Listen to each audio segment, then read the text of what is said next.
चलिए अब बात कर लेते हैं कि हमारी एयरफोर्स को कौन से super advance fighter jets future में मिलने वाले हैं। सबसे पहला एयरक्राफ्ट जो इंडियन एयरफोर्स को कुछ ही सालों में मिलने वाला है वो है तेजस मार्क 1 ए एयरक्राफ्ट।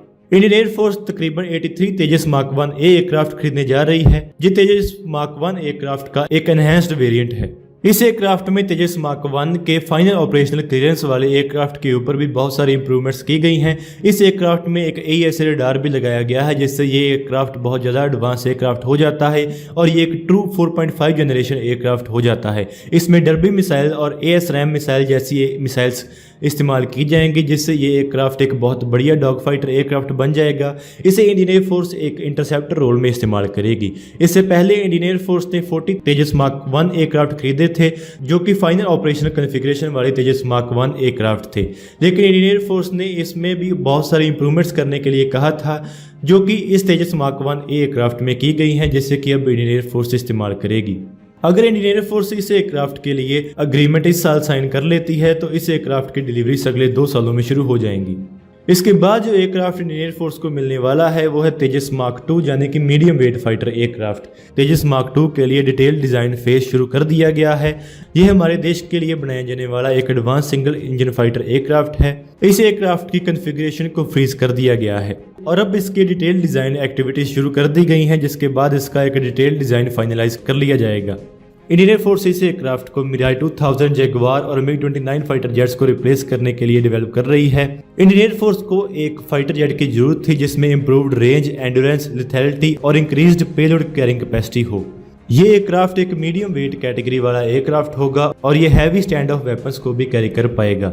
इस एयरक्राफ्ट की फाइनलाइज की गई कॉन्फ़िगरेशन के मुताबिक ये एयरक्राफ्ट एक इम्प्रूव्ड परफॉर्मेंस वाला एयरक्राफ्ट होगा और ये ज़्यादा इंटरनल फ्यूल भी कैरी कर पाएगा, जिससे इसकी रेंज भी बढ़ जाएगी।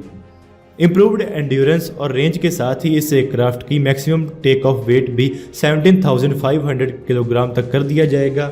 इस एयरक्राफ्ट में एक active electronically scanned AESA radar लगाया जाएगा और इसमें एक इंटरनल इलेक्ट्रॉनिक वारफेयर स्वीट लगा होगा, जो कि दूसरे एयरक्राफ्ट को जैम भी कर पाएगा। इसमें लेटेस्ट सेंसर्स भी लगाए जाएंगे, जैसे कि infrared search and track system और मिसाइल अप्रोच वार्निंग रिसीवर। इसमें मल्टी सेंसर डाटा फ्यूजन भी होगा और इसमें नेटवर्क सेंट्रिक वॉरफेयर कैपेबिलिटीज भी होंगी और इसमें क्लोज कपल्ड कैनन डिज़ाइन होगा और इसमें इम्प्रूव्ड मेंटेनेबिलिटी होगी, यानी कि इसे मेंटेन करना भी बहुत आसान होगा और इसमें एक on board oxygen generating system भी लगाया जाएगा।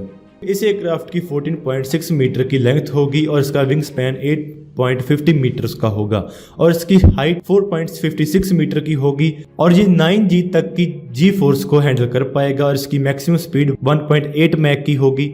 ये एक सिंगल इंजन एयरक्राफ्ट होगा और इसे एक जनरल इलेक्ट्रिक का GE F414IN S6 engine power करेगा और इसकी मैक्सिमम सर्विस सेलिंग 50,000 फीट की होगी।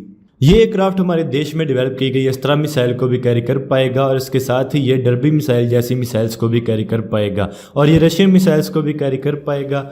ये एयरक्राफ्ट हैवी और long range stand off air to ground weapons ही कैरी कर पाएगा। ये लेजर गाइडेड बॉम्ब्स और कन्वेंशनल बॉम्ब्स को भी कैरी कर पाएगा और ये क्लोज कॉम्बैट मिसाइल्स को और स्मार्ट प्रिसीजन वेपन्स को भी कैरी कर पाएगा। इन सभी कैपेबिलिटीज के साथ ये aircraft Gripen next generation aircraft और F-16 ब्लॉक 70, F-18 और मिराज 2000 एयरक्राफ्ट जैसे एयरक्राफ्ट की कैटेगरी वाला एयरक्राफ्ट बन जाएगा।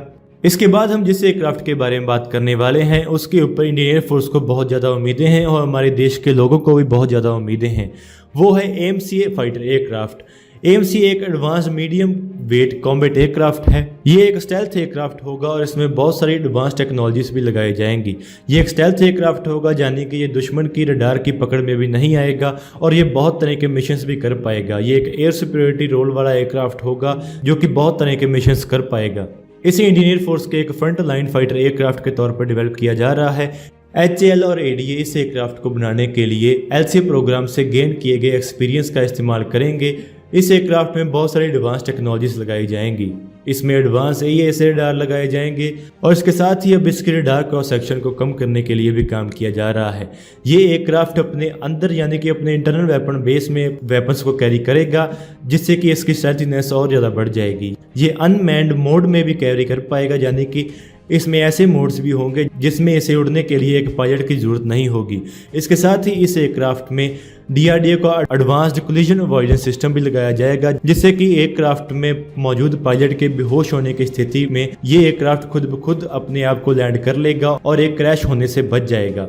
इसके साथ ही अगर उस वक्त तक एडवांस टेक्नोलॉजीज जैसे कि लेज़र वेपन टेक्नोलॉजीज डेवलप हो जाती हैं तो इस एयरक्राफ्ट में एडवांस लेज़र वेपन भी लगाए जाएंगे। इसके शुरुआती वेरिएंट्स में एक जनरल इलेक्ट्रिक का इंजन लगाया जाएगा, लेकिन इसके मार्क 2 वेरिएंट में indigenously developed high capacity engine लगाया जाएगा। इसे बहुत ज़्यादा ताकतवर इंजन की जरूरत है ताकि ये बिना किसी आफ्टर बर्नर के सुपर क्रूज कर पाए।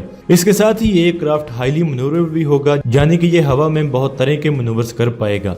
इसके साथ ही अब हम जिस एयरक्राफ्ट के बारे में बात करने वाले हैं उसे अभी तक इंडियन गवर्नमेंट ने अप्रूव नहीं किया है। उसके ऊपर सिर्फ ADA ने ही काम किया है, लेकिन उसे अभी गवर्नमेंट द्वारा फंडिंग नहीं मिली है। हम बात करने वाले हैं twin engine deck based fighter aircraft या ऑर्का फाइटर एयरक्राफ्ट के बारे में। ऑर्का एक ओमनी रोल कॉम्बैट एयरक्राफ्ट होगा जिसे कि इंडियन एयरफोर्स के लिए डेवलप किया जाएगा और twin engine deck based fighter aircraft Indian navy के लिए डेवलप किया जाएगा। ऐसा कहा जा रहा है कि इंडियन नेवी इस एयरक्राफ्ट को डेवलप करना चाहती है और वो चाहती है कि हमारी एयरफोर्स भी इस एयरक्राफ्ट का हिस्सा बने, लेकिन हमारी एयरफोर्स के पास अब पहले से ही बहुत सारे एयरक्राफ्ट प्रोग्राम मौजूद हैं और अभी सवाल ये पैदा होता है कि इस एयरक्राफ्ट के लिए फंडिंग कौन करेगा। इस एयरक्राफ्ट को तकरीबन 2 बिलियन की फंडिंग की जरूरत है, लेकिन जैसी अभी फाइनेंशियल क्राइसिस चल रहा है तो ऐसा बहुत ज़्यादा अनलाइकली है कि इस एयरक्राफ्ट को पूरी फंडिंग मिल पाएगी। इंडियन गवर्नमेंट के अप्रूवल के बाद ही इस एयरक्राफ्ट के ऊपर काम शुरू हो पाएगा। ये एक ओमनी रोल फाइटर एयरक्राफ्ट होगा, यानी कि इसे राफेल फाइटर जेट को रिप्लेस करने के लिए बनाया जाएगा। इसमें AMCA और मीडियम वेट फाइटर जेट के लिए डेवलप की गई टेक्नोलॉजीज लगाई जाएंगी। ये एक 4.5 generation twin engine fighter aircraft होगा। ये 25 टन क्लास का एयरक्राफ्ट होगा जो कि कैरियर ऑपरेशंस भी कर पाएगा। जो एयरक्राफ्ट इंडियन नेवी के लिए डेवलप किया जाएगा वो एयरफोर्स के वेरिएंट से 1.5 टन भारी होगा, क्योंकि इंडियन नेवी के लिए जो एयरक्राफ्ट बनाया जाएगा उसमें रीइंफोर्स्ड लैंडिंग गियर्स होने चाहिए ताकि वो कैरियर्स के ऊपर सक्सेसफुली लैंड कर पाए।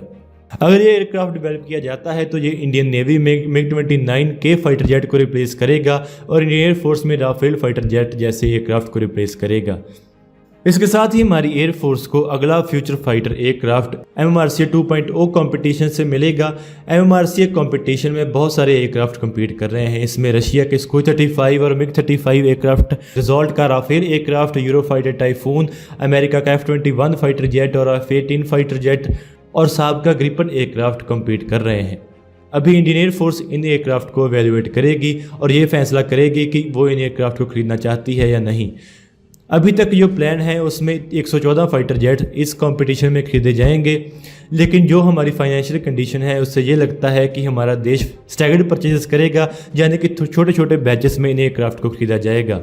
अभी जो हालात हैं उनसे यही लगता है कि एक बार फिर से राफेल फाइटर जेट खरीदा जाएगा, क्योंकि हमने पहले भी राफेल फाइटर जेट को खरीदा है और अगर हम फिर से राफेल फाइटर जेट को खरीदते हैं तो हमारी एयरफोर्स के ऊपर ऑपरेशनल लोड कम पड़ेगा, क्योंकि हमारे पास एक ही प्लेटफॉर्म होगा और हमें एक बार फिर से नए प्लेटफॉर्म को अकोमोडेट करने के लिए ज़्यादा फंड नहीं करना पड़ेगा।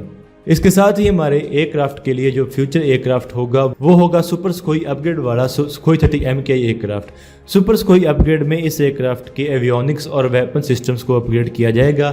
इस अपग्रेड में इस एयरक्राफ्ट के इंजन्स और रडार को और एवियोनिक्स को अपग्रेड किया जाएगा। इस अपग्रेड में इस एयरक्राफ्ट के साथ एक हाइपरसोनिक मिसाइल भी इंटीग्रेट की जा सकती है। दोस्तों, हमें उम्मीद है कि आपको इस वीडियो से इंडियन एयरफोर्स को फ्यूचर में मिलने वाले एयरक्राफ्ट के बारे में सभी जानकारी मिल चुकी होगी। तो दोस्तों, आज की इस वीडियो में इतना ही। अगर आपको ये वीडियो अच्छी लगे तो आप इसको जरूर लाइक और शेयर करें। थैंक